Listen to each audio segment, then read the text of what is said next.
présenter en quelques mots? Bien, je m'appelle Colette Sacré, j'habite à Benon-Champ, je suis responsable du groupe 45 d'Amnesty International, c'est le groupe ici, le groupe local. Alors, comment est née cette exposition? Alors, comment elle est née à Bastogne, comment elle est arrivée à Bastogne, ça je peux dire. Comment elle est née, c'est un collectif de photographes engagé par Amnesty International qui a réalisé ces photos-là. Le collectif s'appelle UMA.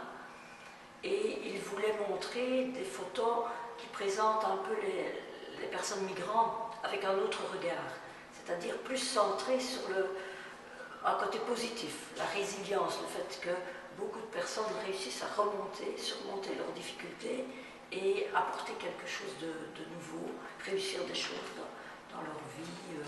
C'était vraiment pour ne pas faire une exposition centrée sur le misérabilisme, mais plus sur des choses plus positives. Voilà, je pense qu'ils ont un regard assez positif. Alors, comment le public réagit à cette exposition? Jusque maintenant, on a eu beaucoup d'écoles, beaucoup d'élèves qui sont venus avec leurs professeurs.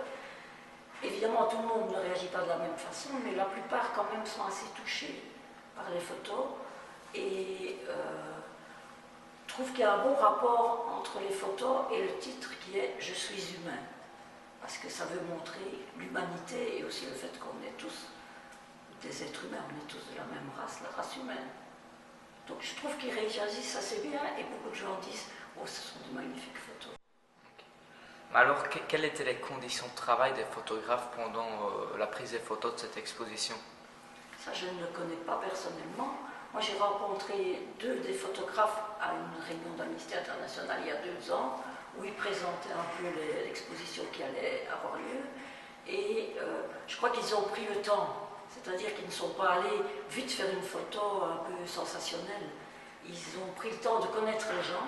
D'ailleurs, quand on lit un peu les témoignages, on voit qu'ils ont parlé avec les gens avant de les photographier.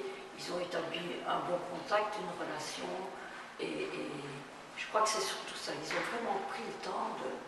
Ils sont allés dans les pays où se trouvaient les migrants, hein, des photos de Jordanie, du Liban, d'Irak, mais aussi des photos en Europe, Allemagne, Belgique et France. Et ils ne sont pas allés comme ça en 5 minutes. Ils sont restés un peu, ils ont parlé, ils ont écouté les histoires. Je crois que ça c'était très important et je trouve que ça se voit bien dans les photos. On voit qu'il y a un contact entre le photographe et la personne photographiée. Est-ce que vous pourriez nous expliquer ce que c'est Amnesty International? Alors, Amnesty International, c'est une organisation mondiale, donc il y en a dans presque tous les pays du monde, qui est née en 1961. Elle est née du chef d'un avocat anglais appelé Peter Benenson, qui avait été choqué parce qu'il avait lu dans un journal que 2 jeunes étudiants étaient emprisonnés au Portugal simplement pour avoir porté un toast à la liberté.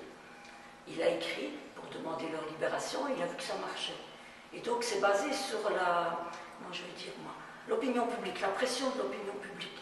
Si un gouvernement met en prison quelqu'un pour ses opinions et puis qu'il voit que ça s'est connu dans le monde entier, s'il reçoit une lettre, bon, c'est pas grand-chose, s'il reçoit 10 lettres, 20 lettres, 100 lettres, il va peut-être réagir. Mais alors s'il reçoit des milliers de lettres venant de tous les pays du monde, voilà, c'est la pression qui joue. Et Amnesty International, son objectif, c'est de faire respecter les droits humains.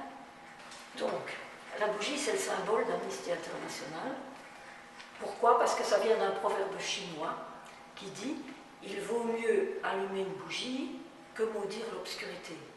Ça veut dire, plutôt que de se dire « Tiens, voilà, qu'est-ce que je peux faire ?» Il y a des réfugiés, il y a des gens qui sont en prison, il y a un monsieur qui est emprisonné pour avoir donné son opinion sur Facebook, il y a un autre pour avoir pratiqué sa religion, comme les Rohingyas, les musulmans qui sont en Birmanie. Bon, au lieu de dire « Qu'est-ce que tu veux que je fasse contre tout ça ?» Moi, je suis ici à Bastogne.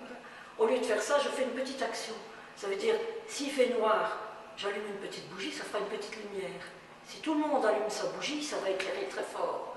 C'est le même principe, si moi j'écris une lettre, ou si moi j'envoie une pétition, si moi je fais une action, une manifestation, moi toute seule, ça ne fera pas grand-chose.